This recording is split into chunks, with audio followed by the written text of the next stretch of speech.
नमस्कार, देवभूमि चैनल में आपका स्वागत है।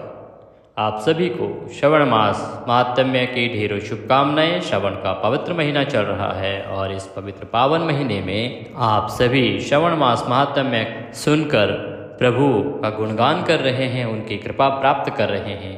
ईश्वर आपका कल्याण करें, हम सभी पर उनकी कृपा सदा बनी रहे और उनके आशीर्वाद से सभी इच्छाएं पूर्ण हो। इसी कामना के साथ आज का यह सत्र आरंभ करेंगे। आज हम सुनेंगे श्रावण मास महात्म्य का 8वां अध्याय। 8वें अध्याय में वर्णन आएगा बुधवार व्रत और गुरु व्रत का, कि किस प्रकार से श्रावण मास में बुध व्रत और गुरु व्रत हमें करने चाहिए, क्या उनकी महत्वता है और क्या पूजन विधि है। भगवान भोलेनाथ किस प्रकार से सनत कुमार को समझाते हुए उसका वर्णन करते हैं, यही आज के दिन में हमारे इस कथा का मुख्य आधार रहेगा। आइए कथा आरंभ करते हैं। भगवान भोलेनाथ के चरणों में मन को लगाएं और कथा सुनना आरंभ करें। ओंकारबिंदु संयुक्तं नित्यं ध्यायन्ति योगिनः कामदां मोक्षदां चैवां ओंकाराय नमो नमः। हे प्रभु, हम आपके चरणों में बारंबार नमस्कार करते हैं, बारंबार प्रणाम करते हैं और यह कथा आरंभ करते हैं। ईश्वर बोले, हे सनत कुमार, अब मैं समस्त पापों का नाश करने वाले बुध व गुरु व्रत का वर्णन करूँगा, जिसे श्रद्धालुओं के श्रद्धापूर्वक करने पर मनुष्य परम सिद्धि प्राप्त करता है। ब्रह्मा जी ने चंद्रमा को ब्राह्मणों के राजा के रूप में अभिषिक्त किया है। किसी समय उसने रूप तथा यौवन में संपन्न तारा नामक गुरु पत्नी को देखा। उसकी रूप संपदा से मोहित होकर वह काम के वशीभूत हो गया और उसने अपने घर में रख लिया।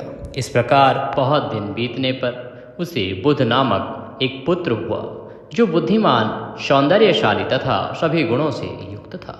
गुरु बृहस्पति को ज्ञात हुआ कि तारा चंद्रमा के घर में स्थित है।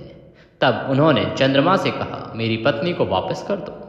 अनेक तरह से समझाने पर भी जब चंद्रमा ने तारा को वापस नहीं किया, तब बृहस्पति ने देवताओं की सभा में जाकर देवराज इंद्र को यह वृत्तांत बतलाया और कहा, हे शुक्र, आप देवताओं के राजा हैं, अतः अपनी आज्ञा से आप उसे दिलवाएं, अन्यथा उस चंद्रमा के द्वारा किया गया पाप आपको ही निसंदेह लगेगा, क्योंकि शास्त्र निर्णय के अनुसार प्रजा के द्वारा किए गए पाप को राजा भोगता है। पुराण में यह भी कहा गया है कि दुर्बल का बल राजा होता है। गुरु का यह वचन सुनकर चंद्रमा ने कहा, मैं आपकी आज्ञा से तारा को तो दे दूंगा, किंतु इस पुत्र को नहीं दूंगा। शास्त्र के अनुसार विचार करके देवताओं ने उस बुध को चंद्रमा को दे दिया। इसके बाद गुरु को उदास देखकर देवताओं ने उन दोनों को वर प्रदान किया। हे चंद्र, अब तुम घर जाओ, यह तुम्हारा भी पुत्र है और बृहस्पति का भी है। यह तुम्हारा पुत्र ग्रहों में प्रतिष्ठित होगा। हे सुराचार्य, आप यह दूसरा भी शुभ वर ग्रहण कीजिए कि जो बुद्धिमान व्यक्ति आप दोनों बुध और गुरु का व्रत मिलाकर करेगा, उसकी संपूर्ण सिद्धि होगी। यह सत्य है, इसमें संदेह नहीं। शंकर जी के लिए अत्यंत प्रिय इस श्रावण मास के आने पर जो लोग बुधवार तथा बृहस्पतिवार को पूजन व्रत करेंगे, उन्हें सिद्धि प्राप्त होगी। इस व्रत में दही तथा भात का नैवेद्य व्रत सिद्धि में मूल हेतु है। स्थान भेद से आप दोनों की मूर्ति लिखकर पूजन करने से भिन्न भिन्न फल प्राप्त होता है। यदि कोई हिंडोले के ऊपरी स्थान पर आप दोनों की मूर्ति लिखकर पूजन करे तो वह सर्वगुण संपन्न तथा दीर्घायु पुत्र प्राप्त करेगा। यदि मनुष्य कोषागार में मूर्ति को लिखकर पूजन करता है तो उसके कोष बढ़ते रहेंगे और वे कभी क्षय को प्राप्त नहीं होते हैं। इस प्रकार पाकालय में पूजन करने से पाक वृद्धि और देवालय में पूजन करने से उनकी कृपा प्राप्त होती है। संयागार में लिखकर पूजन करने से स्त्री का विभोग कभी नहीं होगा। धान्यागार में लिखकर पूजन करने से धान्य की वृद्धि होती है। इस प्रकार मनुष्य उन फलों को प्राप्त करता है। इस प्रकार 7 वर्ष तक करने के बाद उद्यापन करना चाहिए उद्यापन से पहले दिन अधिवासन करके रात्रि में जागरण करना चाहिए। स्वर्ण के प्रतिमा बनाकर विधि पूर्वक 16 उपचारों से पूजन करने के पश्चात तिल, घृत, चारु और अपामार्ग तथा अश्वत्थ से युक्त समिधाओं से होम करना चाहिए। अंत में पूर्णाहुति देनी चाहिए। उसके बाद मामा व भांजे को प्रयत्नपूर्वक भोजन कराना चाहिए। इसके बाद ब्राह्मणों को तथा अन्य लोगों को भी भोजन कराना चाहिए। स्वयं भी भोजन करना चाहिए। इस विधि से 7 वर्ष तक करने पर मनुष्य सभी मनोरथों को प्राप्त कर लेता है। जो इसे विद्या की कामना से करता है वह वेद व शास्त्रों के अर्थों को जानने वाला होता है।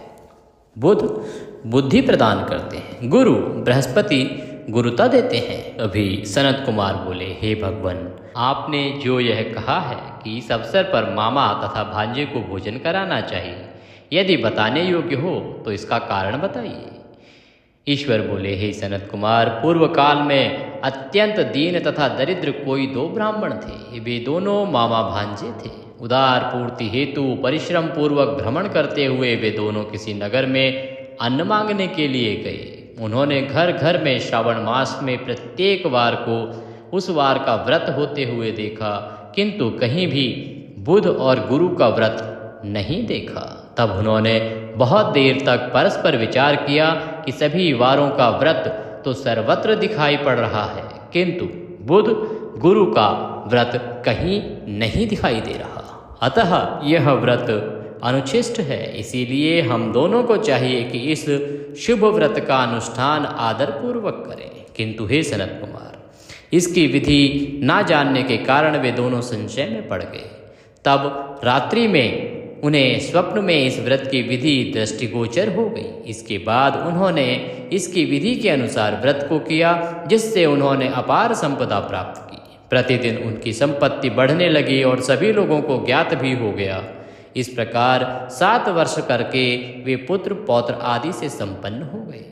उसके बाद उनके ऊपर प्रसन्न होकर बुध व गुरु प्रकट हुए और उन्होंने उन दोनों को यह वर दिया, आप दोनों ने हम दोनों के निमित्त इस व्रत को प्रवर्तित किया है। अतः आज से कोई भी इस शुभ व्रत को करे, उसे व्रत की समाप्ति पर मामा तथा भांजे को प्रयत्नपूर्वक भोजन कराना चाहिए।